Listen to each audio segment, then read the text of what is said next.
The VA renovation home loan, and nobody knows anything about it. Trust me, it took me months to figure out what this was or that it even existed. It was like this thing I heard about that nobody could answer any questions about. Lenders I talked to said, no, that's not a thing. And there was like this one guy who was like, yeah, I've done that. And that set me off on this like hunt, like this just legitimate manhunt to figure this thing out. One of the biggest issues with the VA loan has always been the inspection process. People say, well, it's a great idea, but you can't really use it for investing because the property has to be in perfect condition, move-in condition, can't have any issues with permitting or structure or needing repairs. Well, guess what? That's wrong now. So what if I told you that you could buy a fixer-upper without a single penny out of your pocket, right? Zero down, like the VA loan. But then you could turn around and renovate the entire property and still pay zero out of your pocket. And you could buy the property for nothing, renovate the property for free, and now you own the property with equity without paying a penny out of pocket. Sounds too good to be true, huh? Well, it's not. I have news for you. This actually exists. So here are a couple of the things that you need to know about the VA renovation home loan. It's amazing. The VA renovation loan is good for up to a 100% of loan to value purchase, up to $1.5 million. Now there is a stipulation there. The VA guarantee or the VA guarantee plus equity / your personal investment has to equal up to 25% of the lesser of the sales price or the after repair value. So in layman terms, that means that if you buy a property for $1 million, fix it up, and now it's worth $1.5 million, you're good. If you buy a property for $1.5 million and fix it up, you're good. So if the sales price is 1.5 or less, you're good. If the after repair value is 1.5 or less, you're good. So the VA loan does cap out, and that differs based on your area. For Hawaii, it's like $726,000 right now. Other places it's 400 and some change. But what happens is if you buy a house, say here where it's $725 and it's $1 million home, then you have to pay 25% of the difference over the $725. So if it's $100,000 over, then I would have to pay 25% of that $100,000. So $825,000 home, I pay $25,000 to buy it, which realistically is still nothing down. Now the cool thing is that your equity can be counted in that. So if you buy a property that's worth $900,000 and you pay $800,000 for it, now you still can get away with zero down. And that's including the after repair value. So in essence, you can get into a property for $1 million or whatever and not pay a penny into it and still not pay any repairs. Now the cool thing is that you don't have to buy a property that expensive. In a lot of places like San Diego or whatever, you can buy a $200,000 property or $300,000 property and then fix it up for 50 to 100 grand, and now you own a $400,000 or $500,000 property with equity involved and you paid nothing out of pocket. So let's talk some of the details. Now, one of the things people always worry about is your funding fee. So it's true that you have to pay 2.15% for your first VA loan or 3.3% for any subsequent if you put zero down. If you put 5% down or 10% down, that number changes. But if you're a disabled veteran, that becomes zero. The funding fee is really not anything crazy to be worried about. It gets tacked onto the end of your loan. So you can pay the funding fee, or you can just wrap it into your loan and again, pay not a penny out of pocket. Or if you're disabled and retired, then you don't pay a funding fee at all. Now, surely there are some limits to the amount of money that you can be loaned for repairs. And the answer is yes. It has to be at least $5,000 worth of repairs, but there's no limit to the maximum amount that you can renovate. So you can buy this crappy property and put $300,000 into it, and that's fine. It just can't be $4,000. So if it's that small of a renovation, you need to like break something and spend the $5,000. I'm not recommending that, but that's just kind of funny that you would ever really need to do a $5,000 renovation. Here's where this loan gets really cool. You can even do structural repairs. This means that you can relocate load-bearing walls. You can do additions, you can add rooms, so new construction. You can even purchase a house that is completely uninhabitable at the close of escrow. That means that you could buy a tear-down house and use the renovation loan to fix it up, flip it, rebuild it, whatever, and move on with your life with equity. That is huge because the biggest complaint about the VA loan in the past has been that you have to have a perfect house to move into it, and that's simply not true anymore with this amazing VA renovation loan. All right, the repairs have to start within 30 days of closing, and they need to plan to be done by 6 months. Now, obviously, there's times where that goes over because of construction delays, but the plan has to be completed within 6 months. And finally, your contractors have to be vetted and have a VA builder ID, which is actually a good thing because that means you're not going to get some scumlord contractor. You're going to get a decent contractor, or at least a contractor that is proficient or competent enough to have gone through the VA vetting process and passed. So your odds of having a really bad contractor experience are a lot lower, which is huge because contractors is often a sore subject for people who do renovations or rebuilds. I thought about going through the entire list of repairs and renovations that this loan could cover, but it is so extensive that I did not want to do a 20-minute video. So suffice it to say this. So this is kind of mind-boggling. It'll even pay for the purchase or installation of new appliances. So you can get all your new appliances at Home Depot or whatever and wrap that into your renovation loan, and pool repairs. So if it'll cover pool repairs and your new appliances, it'll probably cover everything else. So the list is quite extensive. Do your research, but basically everything. Okay, to wrap this whole idea up, you can buy a fixer-upper for nothing out of pocket, fix it up for nothing out of pocket. You get to reap all the equity that was created in this process as your live-in flip. You move into the property, and then when you move out, you cash flow, you sell the property, whatever. This is like the missing link for investors for using the VA loan. This is huge. If you don't grasp how big this is, then you need to do a little bit more homework because it's huge. Absolutely awesome. I'm currently looking to utilize this loan right now, and it's amazing. So the reason nobody knows about this loan is that it was only pioneered about 3 years ago. It was a kind of a newer loan. Loan Depot is actually the people who I met with about this, and they kind of test piloted it. And for a little while, there were limits as far as how much you can do renovation, but that's gone. It is now full reign, past the test pilot program, and it's just out there ready to be used. Now, a lot of lenders still don't know about it or still haven't utilized it because it's kind of new territory. So for that reason, I recommend that you shop the lenders, right? So with the VA loan, there's not a whole lot of requirements. A lot of the requirements are placed by the bank. For example, I utilized a bank, or I talked to a bank about using the VA loan and they were like 40% debt to income, that's our cap. And then I talked to another bank and it's like 65%. Well, that's a huge disparity. So make sure that you shop your lenders. And if they tell you they can't do the renovation loan, or if they tell you it doesn't exist, you might want to look somewhere else. The VA Interest Rate Reduction Refinance Loan, or the IRRL, is an incredible benefit for service members that, when harnessed, can save you tens of thousands of dollars with almost no effort. Also known as the VA Streamline Refinance, the lending approval process for the VA IRRLs is simplified so much. An IRRL doesn't always require a VA appraisal to go through the typical VA lender underwriting process, which saves you, the homeowner, an immense amount of paperwork, fees, and time. A VA IRRL is used to refinance your current VA loan into another. It is a tool to improve your old VA loan by lowering your interest rate, your payments, or both. Now, you can use the VA IRRL to move from an adjustable rate loan to a fixed rate loan, which can also be extremely beneficial, especially if you got it at a low rate and you can lock that in fixed. So the IRRL is literally a refinance option that veterans have to save themselves money, and with very little effort. Now, can you imagine calling the bank and saying, hey, I have an auto loan with you and I'm paying 10% interest. Can you just let me refinance and lower it to 4%, please? Pretty please? Cherry on top? Fat chance that you will ever convince a bank to do this. Now, you would have to go through another lender and absorb the loan or do this or do that, and it's not impossible, but it's not the most convenient thing in the world either. However, the VA IRRL is literally that. You can refinance to a lower interest rate through the same lender, and the process is even simpler than when you originally applied. So I love this loan. And I cannot recommend it enough, especially while interest rates are extremely low. I've seen several friends and helped several friends through my lender lower their rate, lower their payments on multiple homes, and it's simple. So look, in the mid-2020s, interest rates are low. So if you're watching this, freaking do it. Now, if you can use the IRRL to lock in a 30-year fixed rate mortgage under 3% interest, you absolutely should. You could also lower your term from 30-year to 15-year mortgage, leave your payment the same, whatever. You can tweak the term length and other factors with your lender to ensure that you're saving the most amount of money over the course of your loan. And then you want to lock in the terms that best suit your specific situation. You don't even need a new certificate of eligibility to use this product. Now, I'm telling you, this is as simple as it comes for mortgages to save you money. The best part is you can't even use it if it's not going to save you money. So, ta-da! Too long, didn't read. Boo, boo. Some of the biggest benefits for using the IRRL over another loan are that there's limited paperwork requirements.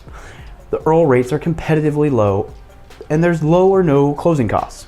Any closing costs can be rolled into the loan, which means that you have no out-of-pocket expenses, or may have no out-of-pocket expenses, and you still get to enjoy your newly reduced mortgage payments. You may be able to refinance even if you don't have any equity in the home.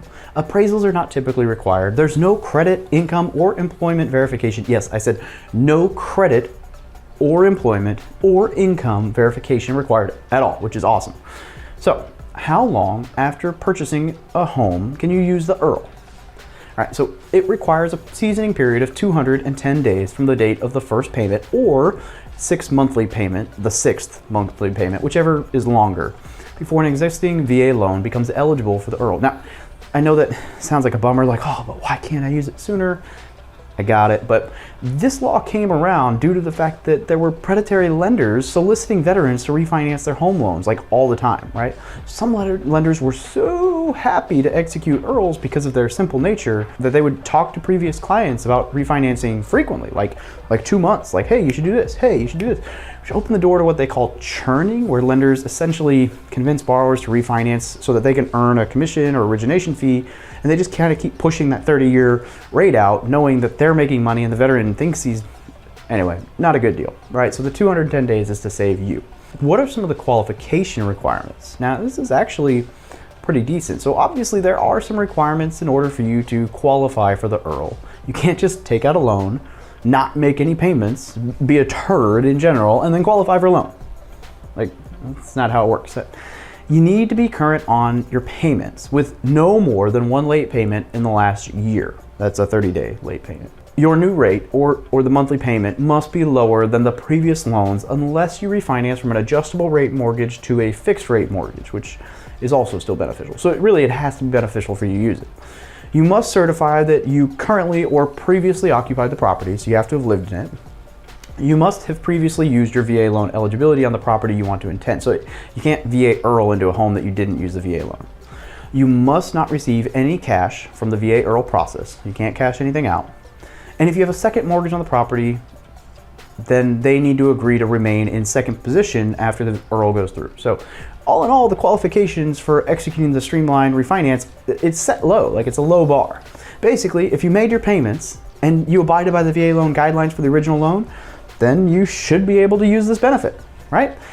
And you can even use this on an investment property. Yes, you saw that and heard that correctly. You can use the IRRRL to lower the cost of your mortgage on a rental property that you no longer live in, which is incredible. That's just an incredible benefit, because most of the time an investment property costs way more than a primary home, right? So this is an incredible benefit, especially to those of us in the military millionaire community with multiple VA loans on properties that we no longer live in. So you can just, which executing a VA streamlined refinance is simple, and it can make your rental property cash flow more each month. So cha-ching, why buy another house when you could just save $300 on refinancing and then buy another house? And there's no income requirement. I know I said this before, but the IRRRL does not require income or credit verification. The Department of Veteran Affairs assumes, I think this is awesome, that since you qualified for the original loan and you have not missed payments, then you should absolutely be able to qualify for a more affordable loan, right? It makes sense. And I love this common sense approach. It's not something you find every day in the military, so it's a breath of fresh air.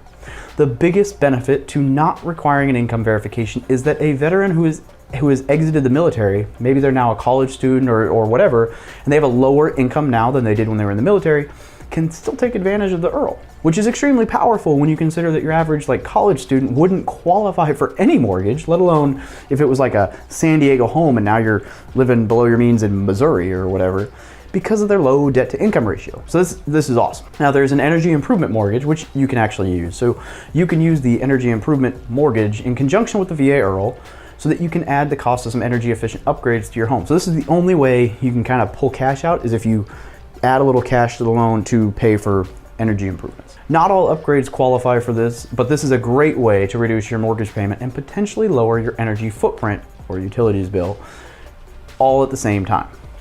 Now, as with everything in life, the VA IRRRL is just not perfect, right? So there are always a few downsides to loan products, but in my opinion, these are somewhat minimal compared to the vast upside and benefit of using this streamlined refinance. The first one we already touched on is you can't cash out. So unfortunately, you cannot use the VA IRRRL to take any cash out of your property. Now, while that's a downside, there are other options to cash out refinance your VA loan, just not with this particular product. The dreaded funding fee. Here we go again. You will have to pay a funding fee with the IRRRL. Now, provided you don't meet the service-connected disability waiver or other waivers for this fee. And, that's a bummer, but the funding fee for IRRRLs is only 0.5% and it's wrapped into the mortgage balance. So for every $100,000 you owe on the home, your funding fee will be a measly $500. And to put that in perspective, if you took a loan out at 4% interest over a 30-year mortgage, $500 equates to like an additional $2 a month on your mortgage payment. So given the awesome benefits offered by this loan product, I'm sure you can spare the extra $2 a month for every $100,000 you buy. So on a $1 million note or mortgage, you would have to pay $20 a month. And I guarantee you by using this process right now, you would save more than $20 a month. So not really that bad. Now I'm going to touch on the direct mail bait and switch, which is less of a downside of the actual mortgage and more of a downside of just crappy, borderline predatory lenders. Because the VA IRRRL is such a simple process for you and the lender, there are people who will try to get you to refinance frequently in order to benefit from the loan. Or they'll send you unsolicited whatever, and they'll tell you about all these great rates that you can get. But if it sounds too good to be true, it just might be, right? So when you receive these direct mailings, letters, postcards, whatever, that have extremely low interest rates advertised, or when someone in my Facebook group decides to tell you, oh, I can get you 2%, like, no. There's a good chance that the numbers really are just too good to be true, like they sound. Lenders know that if they allure to an incredible rate to get you into their pipeline, you will most likely stay, even if you ultimately get quoted a higher rate. Think about it. If you've gone through a whole mess of paperwork over the last 2 weeks, are you really going to want to drop everything with that lender and go work with somebody else? Maybe, but not as fast as you would at the beginning of the process before you were in the pipeline. So if they just advertised a mediocre rate up front. So you want to look at the annual percentage rate as opposed to just the interest rate, because the APR would be higher if they were using discount points. Also, look at, like, is the quote, look at the fine print, like maybe that interest rate is if they were doing like a 10-year mortgage, right? You need a 30-year, like you got to look at those kinds of things. So the Consumer Financial Protection Bureau, or CFPB, they gave a warno, right? So consumerfinance.gov, and there's a link I'll put down below, but they give some great advice for navigating these offers. Many of these solicitations appear too good to be true, and sorry. So if there's extremely low interest rates, or if they're advertising thousands of dollars in cash back, which is false, if they say you can skip mortgage payments to save on paying for 1 to 3 months, if there's like no out-of-pocket expenses advertised, no waiting period, don't fall prey to these unsolicited offers. Here's some advice to keep yourself safe. Again, this is from the Consumer Financial Protection Bureau, and they note several red flags that you can look for if you receive such offers. Low rates without unspecific terms. So if an advertised rate does not explicitly state this for a 30-year fixed rate mortgage, you might respond only to find out that the actual rate is for like a 10-year loan or an adjustable rate loan or whatever, and that it assumes that you'll buy discount points or whatever, right? So they're just trying to get you into their funnel. And then they might say saving by skipping payments. So the VA bars lenders from claiming borrowers can use the IRRRL to free up cash because it will give them the option to skip 1 or 2 payments. It's just bad business practice anyway. Escrow refunds. If the CFPB they've received complaints from service members who were told that they would receive a substantial refund from an escrow account, but then they got a lot less after closing. So just keep tabs on that as well. Aggressive sales tactics, as with everything I'm always saying, if it feels like slimy or spammy, some lenders may try to push you into a VA mortgage refinance, and it isn't because it's in your best interest, right? If they're being pushy, it's probably not in your best interest. They're probably worried about their commission. Now, even with a law against predatory VA lending, it's important to understand any loan offer you receive and never rush to make a decision. No matter how great the deal seems, if it looks too good to be true, it probably is. So, should you use the VA IRRRL? Ultimately, the answer to this question is the same as any other financial question. It depends. But with that being said, the VA Streamline Refinance is a great product that could absolutely save you tens of thousands of dollars over the course of your loan. If you can lower your interest rate, your payment, your loan term, or maybe just switch from an adjustable rate to a fixed rate mortgage, then I just say go for it. Like, it's gonna save you money. Why not? So just be sure that you use a solid lender that has your best interest at heart. And always review the terms thoroughly to ensure that you are getting a deal that is every bit as good as you believe it is. Don't get burnt. Do your homework. What is a mortgage assumption? So assuming a loan, this is actually really cool because this is creative financing, right? Like people don't think about it this way, but this is creative financing. So let's say I bought a house 2 years ago, used a VA loan, 2.5% interest or whatever, we'll say 3% interest. And now I'm moving across country and that loan was, we'll just say it was a $200,000 mortgage. And I still owe, I don't know, $190,000 on it. And I'm now moving and my house is worth $250,000. And I want to sell my house for $250,000. But interest rates are now like 8%. And so I could sell it for $250,000 and normal interest rates, whatever. And that's fine. People can buy it. That's great. And that might just happen. But if a buyer came to me and said, hey, I would love if I could take over your $190,000 mortgage that is a 3% interest rate that you're already 2 years into, so I'd only have 28 years left on the amortization cycle. Can I do that? And I'll pay you $60,000 down. That's a mortgage assumption. As long as the mortgage company approves it, which with the VA loan, as long as the VA approves it, right, as long as you meet the criteria, which we'll get into, generally they're going to, then that's a win-win, right? I as the buyer, or he as the buyer, or they as the buyer, or them, or he, or they, or she, or whatever pronoun, whatever, however, that person is going to assume that loan 28 years into or 2 years into a 30-year amortization cycle of $190,000 remaining on an original $200,000 note at that fixed 3% rate. And then they have put $60,000 into, you know, the purchase, right? Now you got to bring cash to close on that case. It's not going to be zero down with the VA. We'll get into some creative stuff later. There are ways to do that. But that's the basis of a mortgage assumption. You're taking over the existing mortgage at the existing rate to avoid that higher interest rate that we're currently seeing. You got to bring some cash to make it work, but that rate is very valuable. Win-win. Cool. So VA loans, yeah, they're assumable. Cool. Criteria. This is the first piece of the puzzle here. So in order for a VA, this is from the seller's side. So in order for the VA to even think about approving your mortgage being assumed by a buyer as the seller, the existing loan must be current. Or if there was a past due amount, it must be paid in full before the closing. So you cannot use the proceeds of the closing to make the loan current. You have to make it current before the closing of the property. The buyer, assuming all mortgage obligations, including repaying the VA if they default on the loans, the buyer has to be okay with that. The original owner or new owner must pay a funding fee. So the new funding fee is 0.5%, which is actually way less than like a funding fee on any other mortgage, let alone, or origination fee on any other mortgage, let alone the VA. So like people are like, oh yeah, but you got to remember the funding fee. Look, if you get a mortgage of any type, of any product, for any loan to purchase any property ever, whether it's an investment loan or a conventional loan, FHA, USDA, doctor loan, VA loan, I mean, I do not care. Unless you are a VA loan with a Purple Heart or 10% disability where it's waived, with the exception of that criteria, there's not a loan out there that I know of where the origination fee or funding fee or whatever else they want to call it is less than 0.5%. So I don't want to hear it. Buyer must qualify for the existing mortgage based on credit and income guidelines, which we'll get into. And a processing fee must be paid in advance for the cost of pulling the buyer's credit fee. So basically like, you know, the $25-50 to apply for the mortgage, like process, like check your credit, whatever. Normal stuff, right? Nothing crazy. So who can assume the VA loan?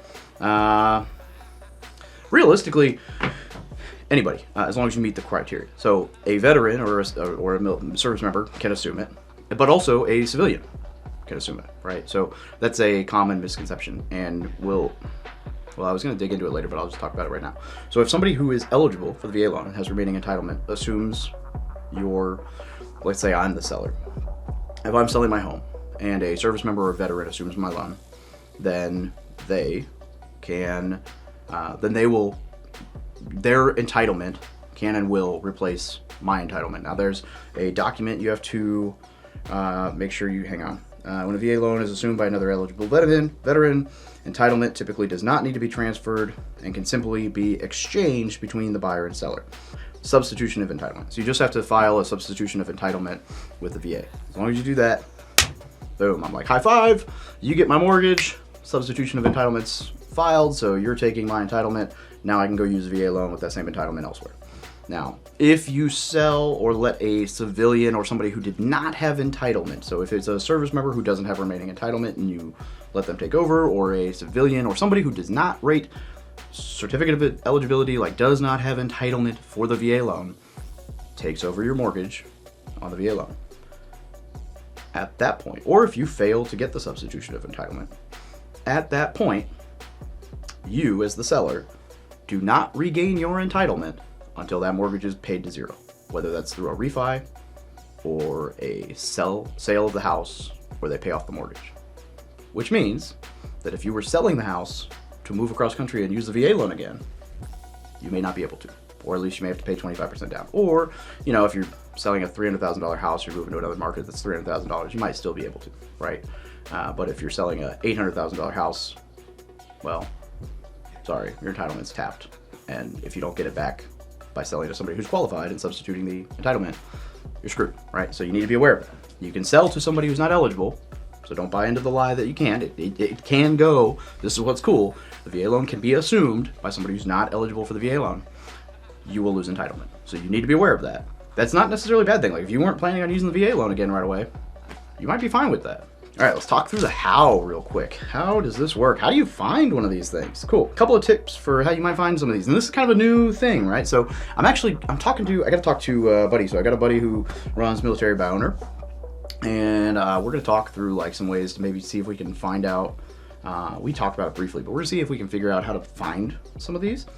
There's got to be a way to like actually make it easy to be like, I'd like to buy a VA loan assumption. Like there's got to be a way to... I'll tell you right now, if you're not in my Facebook group, you should be. People are throwing them up all over the place right now. Hey, I'm thinking about moving. If you're interested in buying a in this area, I would be willing to let you assume my mortgage. Here's the property. Hit me up. Like that's happened probably 5 times this week alone. I've seen 2 or 3 in Virginia.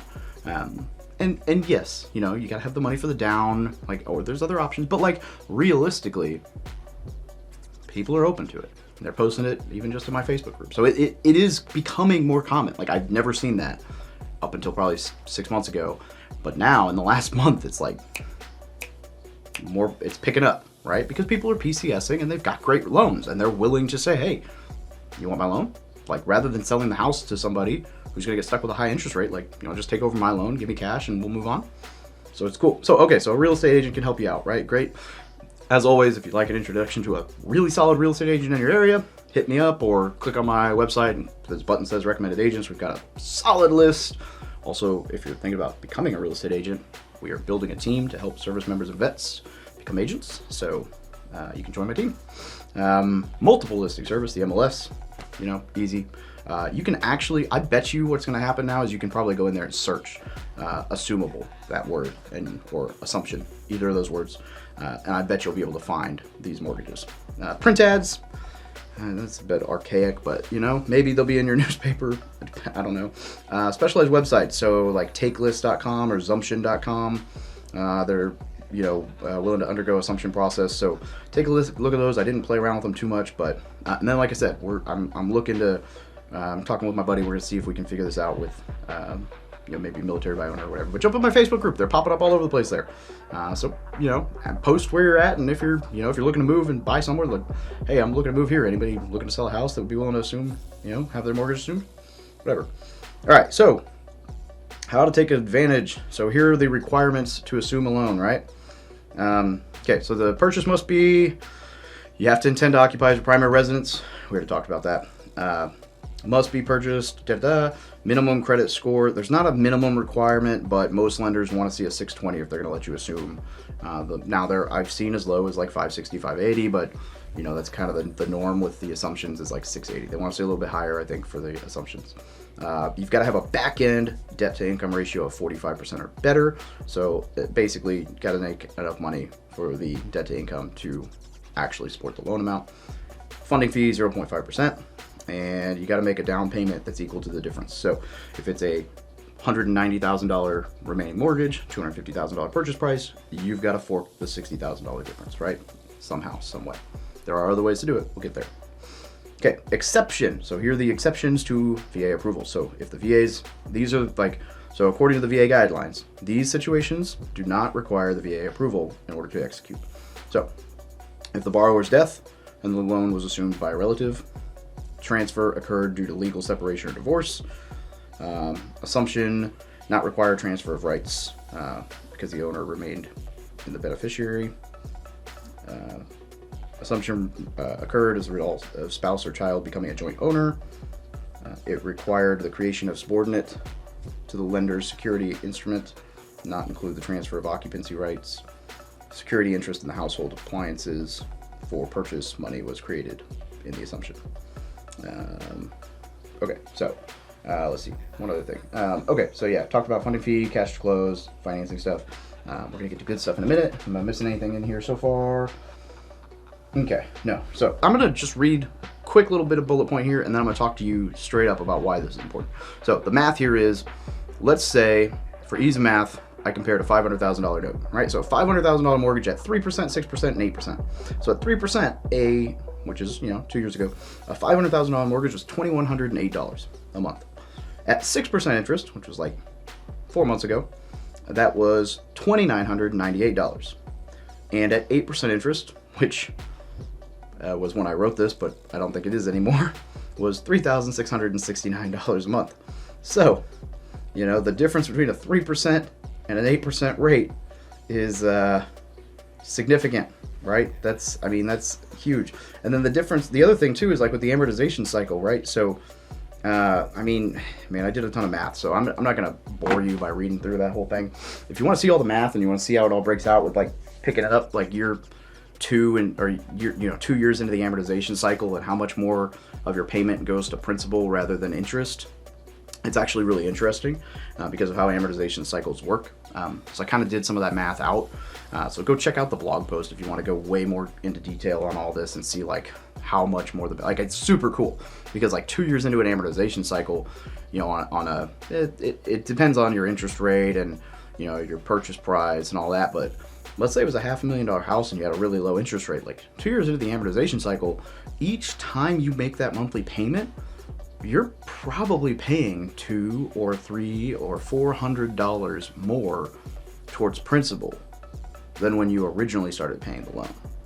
So that means that if you take over 2 years in, the original guy, or girl, whatever, their first 2 years of payments weren't as effective towards paying down the note as where you're starting. It's like if you imagine like you're pushing a flywheel, and you start pushing and it barely moves.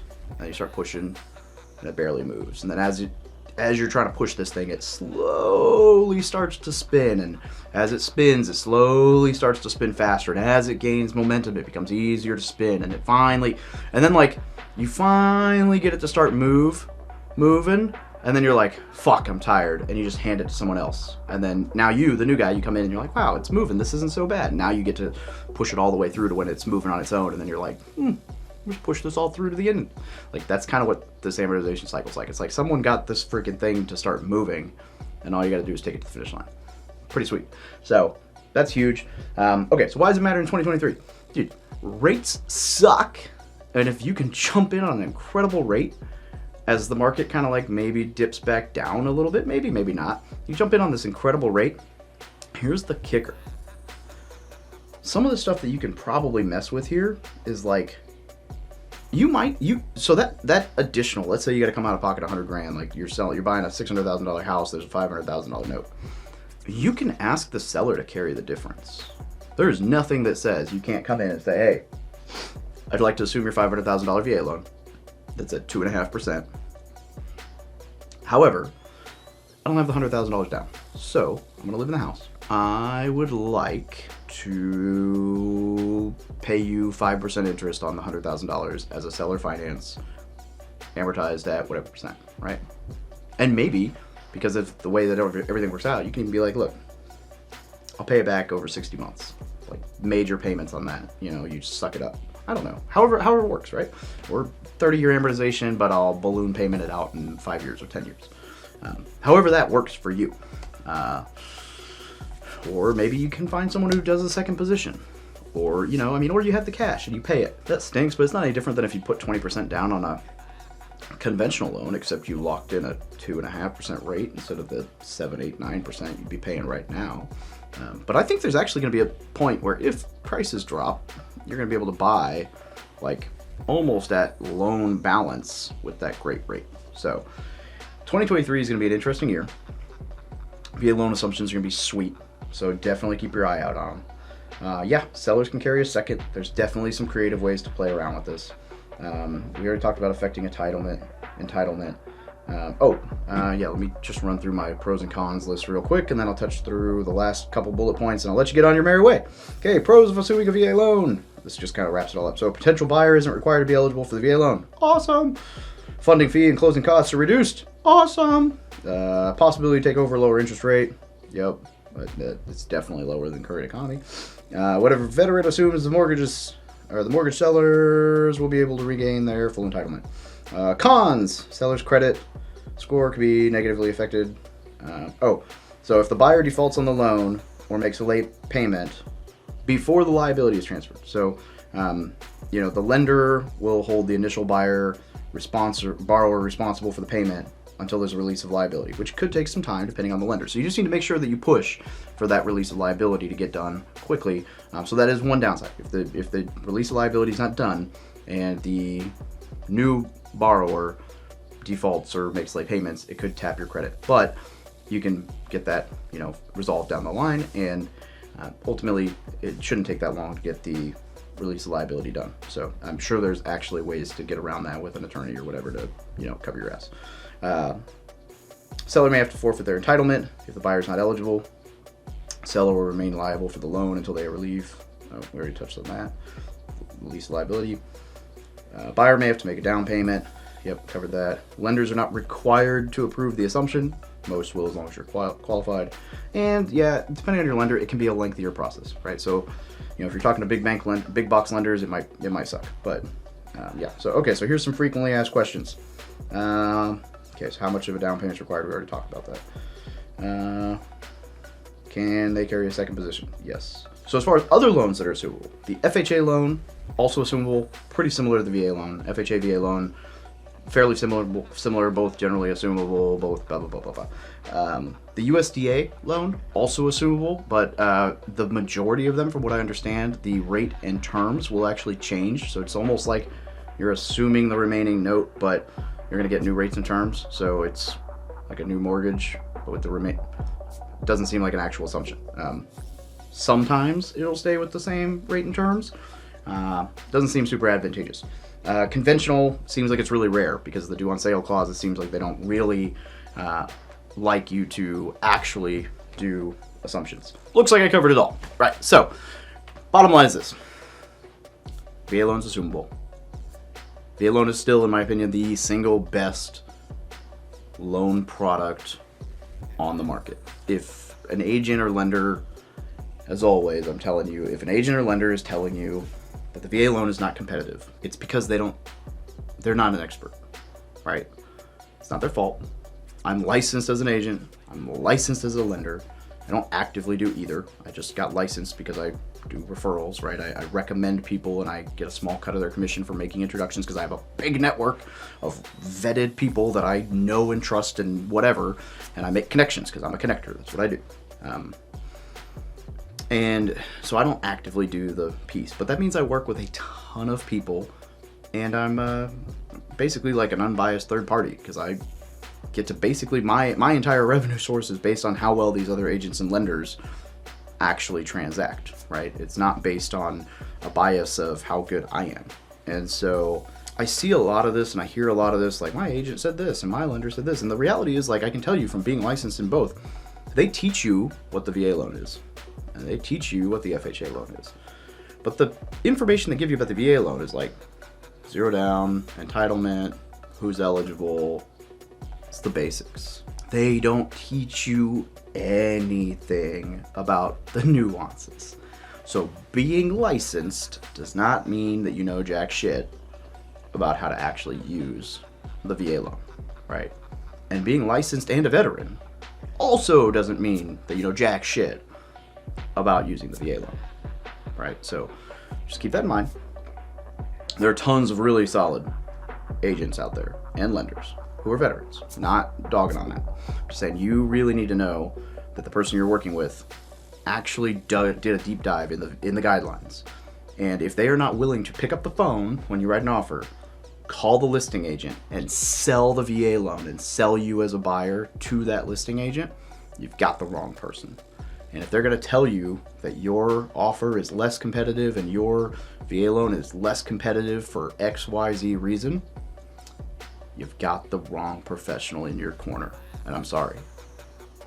I'd be happy to help you out, not trying to steal you away from professionals, but I just hate to see veterans getting screwed like that. Because we have helped people, all 50 states, in the hottest market that this nation's seen in God knows how long, buy over $50 million worth of real estate in the last 2 years with no freaking issue, including like $1.93 million duplex in fucking Venice Beach, California in 2021, in the freaking height of the craziness, 0 down.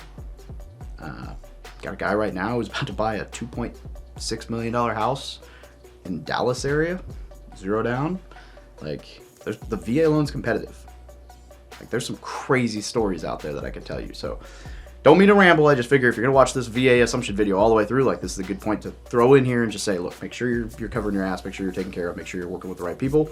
The crap that gets thrown around about VA loans, and some lenders that just don't say things that are very legit, and there's bad info. So we just kind of wanted to touch on a few of the topics that are common right now. The first thing is, and we see this all the time right now, I got locked in at 2.75, but someone said that I should go for 2.25. What do you think? And so my thought, long and short, is look at the history. Loans have been as high as 16, 17%, and now they're as low as 2.75. Do you want to bet that you're going to beat the historical low and go down to 1% or whatever? Or do you want to just realize that 2.75 is fucking awesome and the odds are it's going to swing farther the other way? So anyway. And I've got 2 things on that. So one of the biggest things is take a look at who's telling you that they can get you down to a 2.25 or a 2.5. And then think about this. You're in escrow. You're already under contract. And we've seen this a lot where people are already locked in. They're 15 days into a 30-day escrow. Do you really want to lose the deal over 0.25%, 0.5% rate, when in reality, let's say that rates do go lower, which they may or they may not. No one really knows, but you still have the interest rate reduction loan. Yeah. Now, do you want to roll the dice and see if this lender who's just quoting you without seeing any of your financials is able to get you down to this 2.5, 2.25 and see if he's going to close your deal on time, or see if he's even going to be able to close your deal at all? If that's something that you're willing to risk, then go for it, but I personally wouldn't do it. Yeah, and he brushed over it, but I want to touch real quick that if a lender gives you a quote, like tells you I can get you this rate, and you haven't given them all your financials yet, and they haven't pulled your credit yet, like, I mean, realistically, that's illegal because they don't know your situation. They're just what they're doing is they're promising you something, and then they're getting you into the funnel, and then by the time you're 10 days into this thing, they say, oh man, I know we said 2.25, but I can get you 2.8. Like, the odds are you're probably going to stay with them instead of going and shopping around because you've already done all this crap and you're already into a contract. So one of the first things I ask a lender when I look at talking to them is, hey, what rate can I get? And because I want to know, like, if they tell me, oh, I can get you this rate without knowing anything about me, then they're probably not someone I want to work with.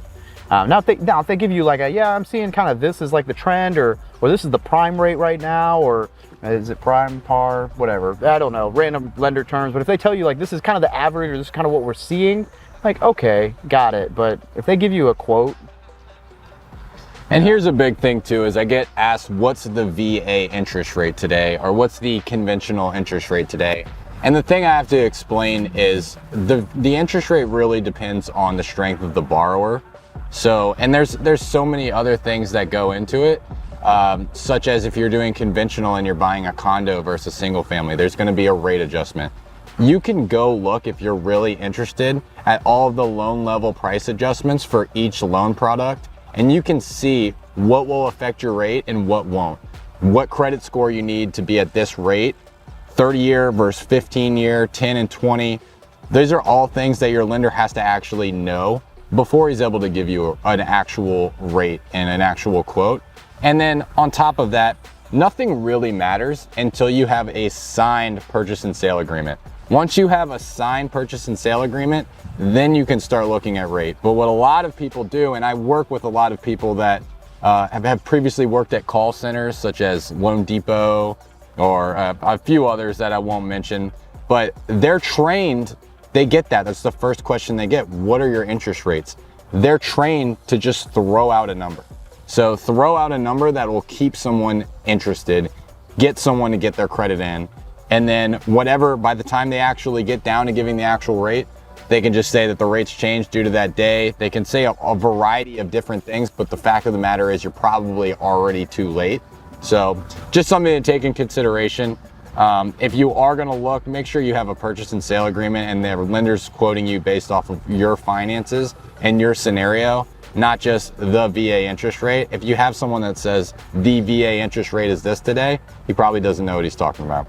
All right, so what about points? Tell us a little bit about, people don't seem to understand how points work with loans. So points, you'll hear them referred to as discount points. And for some reason, a lot of people right now are hearing you don't want to pay points. There's never pay any points, the points are bad. And the reality is, it really depends on your situation. So let's say that you're doing a VA purchase and you're already down to a 2.875, and in order to get down to a 2.75 based off your scenario, you have to pay 40 basis points. So basically 40% of a percent. And that equals out to $1,000. Let's just throw some random numbers out there. Well, we're gonna look at how long do you plan on keeping the property? Do you plan on keeping the property for 6 months?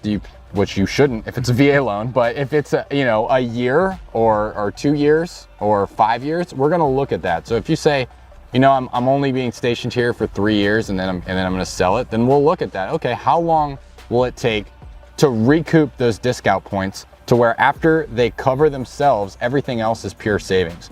And it may make sense, it may not. I personally paid $13,000 to $14,000 in points because interest rates a year ago were in the 4s, and it made sense to me. Now, no one was planning this huge interest rate drop. No one can predict what rates are actually gonna do. So I didn't take into consideration the interest rate reduction loan. And did it make sense? If I would have done the interest rate reduction loan, probably would have made more sense to do that anyway. Yeah. But as far as paying discount points, it's not always a terrible idea. It just depends on your situation. And one thing to take into consideration is there is that interest rate reduction loan. So if you are worried about rates going lower in the next 7 to 12 months, that's always available. You just have to wait 210 days in order to do that interest rate reduction loan. Cool. And yeah, I got nothing to add there. Awesome. Processes, systems, and closing times. How does that matter and why? Okay, so let's say you're in a market like this current market, which everyone's seeing. If you look at San Diego, Fresno, the Bay Area, Denver, all places that I'm actively seeing 10, 12, 14 offers in one day. Now, what matters to these sellers? They want to know that you're a strong buyer, that you're going to close, and that it's going to be done quickly. Because you got to think, they're taking their house off the market. They're not accepting any more offers.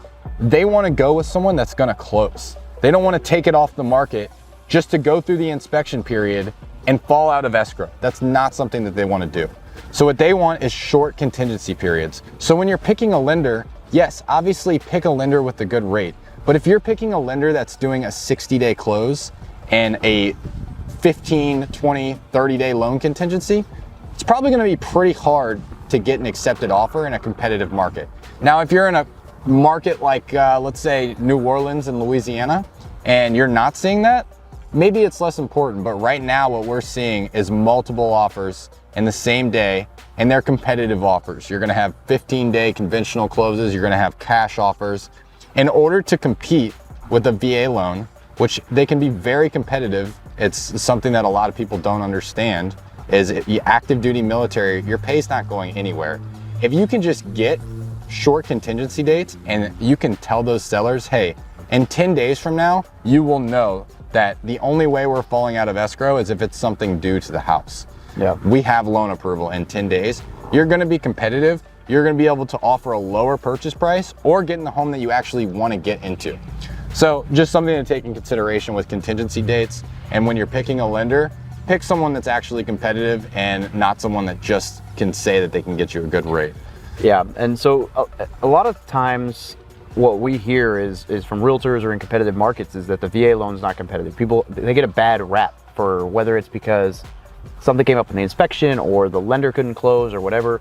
And that's, I don't know what the right way to say this is. So we didn't talk about this before because I don't know what he's allowed to say and not allowed to say because he's actually got a license and I'm just a schmuck. But in my unprofessional opinion, not fact, but opinion, lenders that market strictly to veterans seem to fucking suck. So Veterans United, garbage. They own the market for VA loans, but they added fees, extra closing costs, long closing times. Navy Federal, love them to death. They're my business bank. They're great.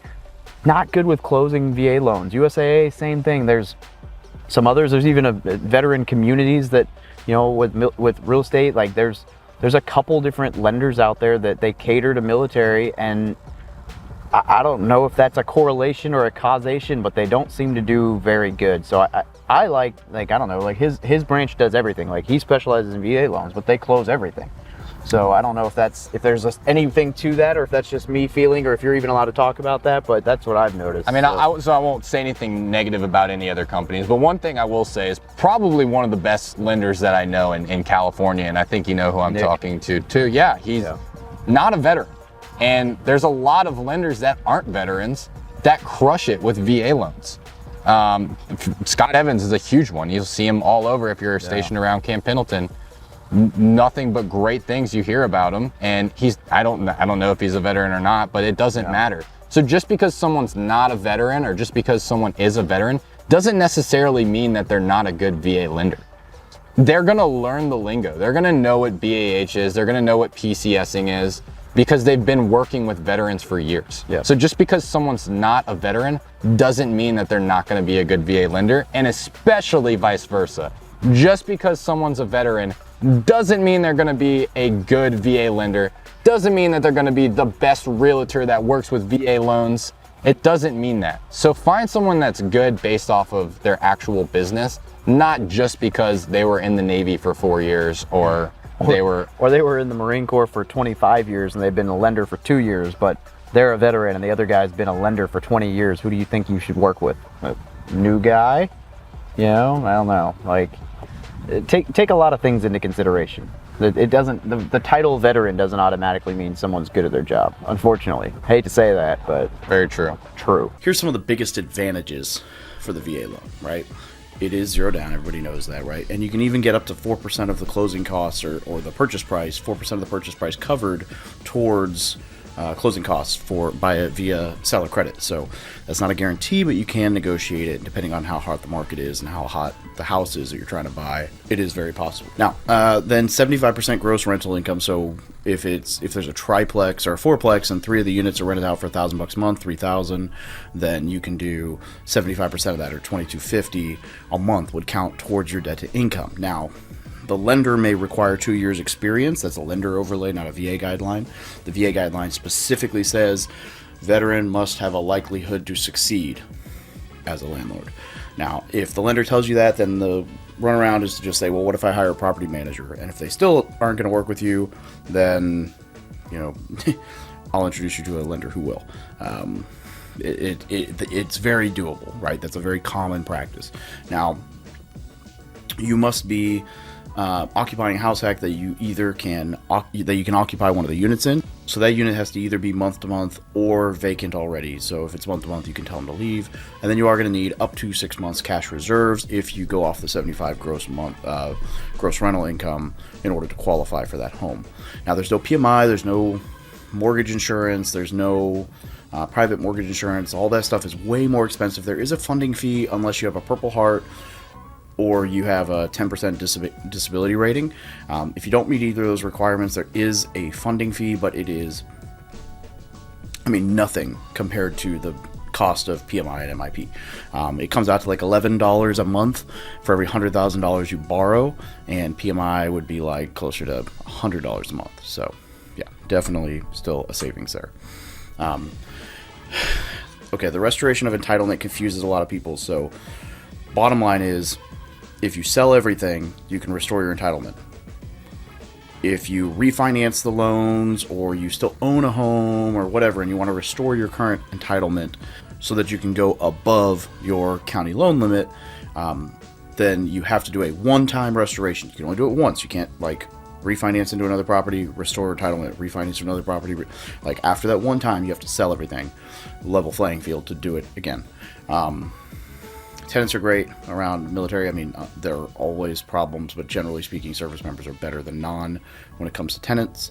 No limit on the debt to income ratio for the VA loan. What does that mean for you? That means you can qualify for a higher purchase price off of your income than you would be able to on other mortgage products. Yeah, active duty means you're buying your military bases. Now, the credit scores with the VA loan, they don't adjust as frequently on your rate, and so you'll get a better price with the VA loan all the way down to like 641. You'll get the same interest as if you have an 800. Advice on other loans that'll adjust at 740, 680, and then 640. Also, the VA loan is a half a point cheaper on average on multifamily, which is great for this house hacking conversation, right? So credit and interest rates are definitely better situations with the VA loan. Okay, it can be used more than once. We can cover that. We can beat that horse all day, but ultimately it can be used an infinite amount of times if you are, restoring entitlement by selling properties. Otherwise, you've got that one-time restoration. But you can, if you buy $200,000 houses in an area that it costs $800,000 as a county loan limit, you can get 4 loans for that price. So you can still have multiple out without having to do anything with your entitlement. I already covered the hint to your interest rate for multifamily. We'll break the numbers down there for a minute. The renovation loan, you can do a zero down renovation loan. You can also do a zero down construction loan, which is like called a one-time close, where you can buy and build with the VA loan. They are programs that exist. A lot of lenders won't do them, and unfortunately they will tell you it doesn't exist rather than telling you other people do it. So if you need an intro to a lender, let me know. The IRL, I'll link to this resource as well, but the interest rate reduction refinance loan is phenomenal for when rates drop. You can just refinance. You don't have to have income anymore or credit score verification or anything. You don't even have to live in the property anymore. You can just utilize the VA IRL and drop the interest rate, which is a great hedge when interest rates are going up like they did in this year, last year, 2023. So this is just to show you what your income being $7,200 a month, and that's just a number we came up with. I know that's not everybody's income, but we're just saying, hey, $7,200 a month income. This was examples I got from one of my lenders. For a single family house, you would only qualify for up to $4,600 a month in principal, interest, taxes, and insurance, which is roughly a $600,000 square single family house. In case you haven't guessed, this lender's in San Diego. For a duplex, if you brought in $7,200 and you assume $2,600 market rents, which means $1,950 would go towards your debt to income after the 25% deduction, so 75% of gross monthly rents, then that means you could qualify for up to $5,223 principal, interest, tax, and insurance, which would qualify for you for an $800,000 duplex. Triplex, assuming that you're getting $5,000 in market rents, same math, 75%, $3,750. Means that you would be able to qualify for up to $6,530 principal, interest, taxes, and insurance. And again, the way that we're getting to that is your $7,200 plus that $3,750, which is 75% of the rents you would be expected to be receiving, means you could qualify for a 3-unit for $1 million, whereas with the 4-unit, up to 4.2. So that's assuming $8,500 in market rents. And then, so this is just the math breaking down. So in theory, or in essence, single family house, you could qualify for less than $5,000 a month in mortgage. Fourplex, over $9,000. So there's a big spread there. Almost double the house. In fact, double the house value based on income and market rents. So that's the power of using 75% of the gross market rents towards your debt to income. And that's just one of the reasons the VA loan is amazing.